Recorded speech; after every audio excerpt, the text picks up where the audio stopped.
जय हिंद दोस्तों। आज के वीडियो में हम लोग देखने वाले हैं हिंदुस्तान सोशलिस्ट रिपब्लिकन एसोसिएशन की स्थापना से जुड़े प्रमुख घटनाक्रम। हिंदुस्तान सोशलिस्ट रिपब्लिकन एसोसिएशन को शॉर्ट में HSRA कहते हैं। इसकी स्थापना सितंबर 1928 में होती है। किसके द्वारा होती है? चंद्रशेखर आजाद और भगत सिंह के द्वारा होता है। यानी हिंदुस्तान सोशलिस्ट रिपब्लिकन एसोसिएशन की स्थापना सितंबर 1928 में होती है। किसके द्वारा होती है? चंद्रशेखर आजाद और भगत सिंह के द्वारा किया जाता है। कहां पर किया जाता है? तो फिरोज शाह कोटला मैदान दिल्ली में किया जाता है। अब जब इसकी स्थापना हो जाती है तो इसने एक दो क्रांतिकारी कार्य को अंजाम दिया। ये कार्य आप लोग याद रखेंगे। किस किस कार्य को अंजाम दिया, आइए हम लोग देखते हैं।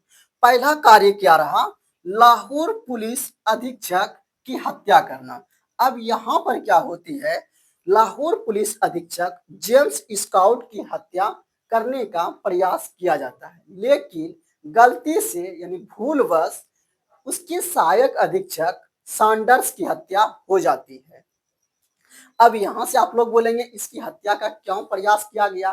क्योंकि अब यहां से देखिए, क्योंकि साइमन कमीशन के विरोध में उतरे जुलूस पर लाठीचार्ज का आदेश। यानी साइमन कमीशन जब भारत आया था 1928 में, उसके विरोध में जो जुलूस निकला था, जुलूस पर लाठीचार्ज का आदेश लाहौर पुलिस अधीक्षक जेम्स स्काउट ने दिया था। इसीलिए लाहौर पुलिस अधीक्षक की हत्या करना पहला कार्य माना इन लोगों ने।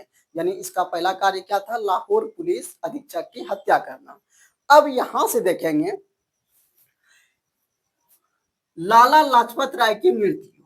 उस समय जब साइमन कमीशन का विरोध किया जा रहा था, उसी में लाला लाजपत राय की मृत्यु हो गई थी। तभी से इन लोगों ने ठान लिया कि हमको इसकी हत्या का बदला लेना है। इसीलिए ये इसका कारण रहा, जेम्स स्काउट की हत्या का। तो यहाँ से पहला कार्य आप लोग समझ गए। अब दूसरे कार्य पर आते हैं। दूसरा कार्य क्या रहा? सेफ्टी बिल के विरोध में केंद्रीय विधान परिषद में 2 बम और कुछ पर्चे फेंके। किसने फेंका? तो भगत सिंह और बटुकेश्वर दत्त ने मिलकर फेंका। कब फेंका? यह रखा 8 अप्रैल 1929 को। तो ये पब्लिक सेफ्टी बिल के विरोध में 2 बम और कुछ पर्चे फेंके। किसने? भगत सिंह और बटुकेश्वर दत्त ने। कब फेंके? 8 अप्रैल 1929 को। ये डेट आप लोग याद रखेंगे। अब जब बम फेंके तो इसका परिणाम क्या हुआ? क्या क्या हुआ? सैंडर्स की हत्या हो गई।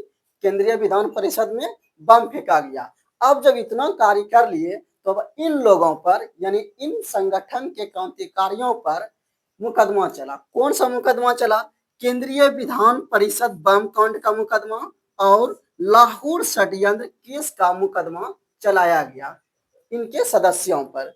हिंदुस्तान सोशलिस्ट रिपब्लिकन एसोसिएशन के सदस्यों पर लाहौर षड्यंत्र केस और केंद्रीय विधान परिषद बम कांड का मुकदमा चलाया संयुक्त रूप से। इसमें क्या होते हैं? भगत सिंह, सुखदेव और राजगुरु को फांसी की सजा सुनाई जाती है। कब सुनाई जाती है? 23 मार्च 1931 को। तो इस तरह से ये हिंदुस्तान सोशलिस्ट रिपब्लिकन एसोसिएशन के स्थापना से जुड़े प्रमुख घटनाक्रम है। अब यहाँ से आप लोग बोलेंगे इसमें याद क्या क्या रखनी है। आपको जो पॉइंट हम बता रहे हैं वो कंफर्म आप लोग को याद होनी चाहिए। पहला तो इसकी स्थापना का डेट, दूसरा किसने किया, और तीसरे इसके कार्य यानी इसने किस कार्य को अंजाम दिया। तो पहला लाहौर पुलिस अधीक्षक की हत्या करना। हत्या करने का प्रयास किया गया जेम्स स्काउट का, लेकिन गलती से हत्या किसकी हो जाती है? सैंडर्स की। अब इसकी हत्या क्यों की जाती है? क्योंकि साइमन कमीशन के विरोध में लाला लाजपत राय की मृत्यु हो जाती है, जिसका आदेश जेम्स स्काउट ने ही दिया था। दूसरा, सेफ्टी बिल का विरोध करते हैं और केंद्रीय विधान परिषद में बम फेंकते हैं। तो ये आप लोग याद रखेंगे। परिणाम क्या हुआ? तो केंद्रीय विधान परिषद बम कांड और लाहौर षड्यंत्र केस का इन लोगों पर मुकदमा चलता है और भगत सिंह, सुखदेव, राजगुरु को फांसी की सजा सुनाई जाती है। कब? 23 मार्च 1931 को। तो ये आप लोग याद रखेंगे। धन्यवाद।